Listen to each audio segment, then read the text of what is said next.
दोस्तों, स्वागत है आपका लीगल पैरामीटर में। दोस्तों, ये जो वीडियो बनाया जा रहा है ये एक आपके लीगल जो अवेयरनेस के लिए है कि आपको कानून की जानकारी होनी चाहिए। दोस्तों, अब बात ये आती है कि आज के टॉपिक की, तो आज का टॉपिक बहुत ही क्लियर और बिल्कुल अच्छा मैसेज देने वाला है। दोस्तों, आज का टॉपिक भी उन लोगों के लिए है जो बड़ी बुरी तरह फंस चुके हैं, जो अपनी वाइफ के प्रॉब्लम्स के कारण, जैसे वाइफ ने उनको कोई प्रॉब्लम्स दी हुई हैं, वाइफ के घर वालों ने प्रॉब्लम्स दी हुई हैं और बेचारों के पास कोई रास्ता नहीं बच रहा है कि अब वो क्या करें क्या ना करें। वो बड़ी बुरी तरह फंस चुके हैं। दोस्तों, उनके ऊपर केसों की भरमार लग चुकी है। कोई केस जो है वो कोई 498A का केस लगा हुआ है, 498 वाला, दहेज वाले लगे हुए हैं। उसके अलावा लगा लो आप DV एक्ट के केस लगे हुए हैं। उसके अलावा मेंटेनेंस के अपने गुजारा भत्ता के केस लगे हुए हैं। उसके बाद क्रिमिनल कंप्लेंटें लगी हुई हैं। उनको किसी भी तरह से छोड़ा नहीं जा रहा। ऐसे केसेस तो हमें आम जिंदगी में देखने को रोज ही मिलते हैं, अदालतों में भरे पड़े हुए हैं। लड़की पक्ष जो है वो रूठ के चले जाती है अपने घर पे लड़की, और बाद में अपने या तो बच्चे को ले जाती है, बच्चे को छोड़ जाती है, पर फिर भी जो पति पक्ष है उसको नहीं छोड़ती है, उसके ऊपर केस कर देती है। तरह तरह के केस में उसको अंदर कर दिया जाता है। उसको ये कोशिश की जाती है कि जितना भी हो सके उसको फंसाया जाए ताकि उससे मोटे से मोटा पैसा जो है वो ऐंठा जाए, चाहे वो एक मेंटेनेंस के केस के माध्यम से हो, चाहे उसे डरा धमका के लेना हो। दोस्तों, ये तो रही यो वो सच्चाई जो दुनिया के सामने है, हमारे समाज में आए दिन में देखने को मिलती है कि लड़कियां जो हैं अपने शो कर देती हैं कोर्ट केस लगा के कि हम तो कोई कमाती नहीं है, हमारे पास कोई कमाई का साधन नहीं है, हम कोई बिल्कुल बेरोजगार हैं, अपनी माता पिता के पास रहते हैं, हमारे पास कोई भी 1 रुपया कमाने का साधन नहीं है। और रियल में देखा जाए तो किसी ने MA की है। दोस्तों, लड़कियां पढ़ी लिखी होती हैं, हाईली एजुकेटेड भी होती हैं।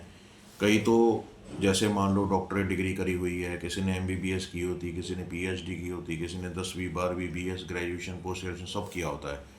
लेकिन कमाई के नाम पे अगर जब उन्हें पूछा जाता है कोर्ट में कि भी तुम काम क्यों नहीं करती हो, तो कहती नहीं, हम तो कोई काम नहीं करती हैं, हमें तो पति से खर्चा चाहिए। पति चाहे बेचारा वहाँ फैक्ट्री में काम कर रहा हो, 10-15 हज़ार की नौकरी कर रहा हो, पर उसे दबोच दिया जाता है कि नहीं, तूने ही पैसे देने ही देने हर हाल में, क्योंकि तेरी शादी हुई हुई है। ये है दोस्तों हमारा कानून। अब प्रॉब्लम क्या आती है, अब कई लड़कियां ऐसी होती हैं जो बिल्कुल मान लो 10वीं पास हैं, 8वीं पास हैं, और उन्हें बुटीक का काम बहुत तगड़ा आता है। अब वो बुटीक्स अपने मम्मी के घर पे बुटीक का काम कर रही होती है, 12,000 15,000 20,000 50,000 वहाँ कमा रही होती हैं। इसी तरह से कोई क्रच में करा रही है, चला रही होती है, कोई छोटा प्ले वे स्कूल चला रही होती है। पैसे की कोई कमी नहीं होती है, लेकिन फंसाना फिर वही बात आती है कि पति को। तो दोस्तों, बात यहाँ ये आती है कि हर तरह से जो है पति ही फंसता है। तो मैं आज आपको जानकारी देने वाला हूँ उस केस की जो आपने लड़की पक्ष, अब देखो कई ऐसे केसेस होते हैं कि भाई किसी में लड़कियों ने नाम लिखा लिया होता है 8-10 लोगों का। अब उसमें 8-10 लोगों में से 5-7 जो लोग होते हैं वो उसमें से नाम निकल जाता है, हट जाता है। अब जब नाम हट गया उन केसों में से, क्योंकि किसी का भी फिजूल में नाम लिखवा दोगे मान लो दहेज केस में तो वो हटेगा ही। वैसे ही किसी को भी DV एक्ट में नाम लिखा दोगे 4-7 लोगों का तो वो भी हटेगा ही। तो जब जिन लोगों के नाम हट जाते हैं तो उन्हें तो पता होता है कि भाई हाँ, हमारे प्रूफ पक्के हैं और उनके प्रूफ कच्चे थे जिस बना पे हमारा नाम निकल गया है। तो दोस्तों, मैं आपको उस केस के बारे में बताना जा रहा हूँ। जिन लोगों का नाम हट चुका है वो इमीडिएटली एक ही काम करें। वो ज़रूरी काम सबसे बड़ा ये होगा कि वो जो लड़की है और उसके घर वाले हैं उन पर ये वाला केस ज़रूर लगा दें जो मैं बताने जा रहा हूँ। जैसे ही वो इस केस को लगाएंगे तो समझ लो आप लोगों की जीत होनी शुरू हो जाएगी वो लड़की। दोस्तों, लड़की के जितने भी केस किए होंगे लड़की खुद मजबूरन हो के उस सभी केसों को वापस लेने के लिए तैयार हो जाएगी, और जितने भी उसने केस किए होंगे सब वो बंद करवा देगी। कारण यही है कि आपका केस तगड़ा होना चाहिए जो आप केस डालो। आपने केस सबसे पहले 248 BNS का डाल देना है। जैसे ही 248 BNS का केस डालोगे तो लड़की को पता लग जाएगा कि मेरे पे केस आ चुका है, दर्ज हो चुका है। तो लड़की फटाफट कोशिश यही करेगी कि हम इस चीज़ को फैसले में अपने सहमति से जो है वो ख़त्म कर दें, और ना ही हम किसी चीज़ का बर्डन डालें। तो वो पहली उसकी तैयारी ये हो जाएगी कि भाई सब लोगों के ऊपर जो है 248 BNS का केस होने वाला है, तो उसको वो गंभीरता से लेगी और लेना भी पड़ेगा, नहीं तो वो बुरी तरह फंस जाएगी और इस केस में उसको जेल तक जाना पड़ जाएगा। दोस्तों, इस केस की खासियत दोस्तों ये होती है कि एक तो 5 साल की सज़ा हो जाती है उन लोगों को, लड़की पक्ष को जिस पे आप डाल रहे हो। दूसरा, उसको 2 लाख रुपए तक का जुर्माना भी हो जाता है।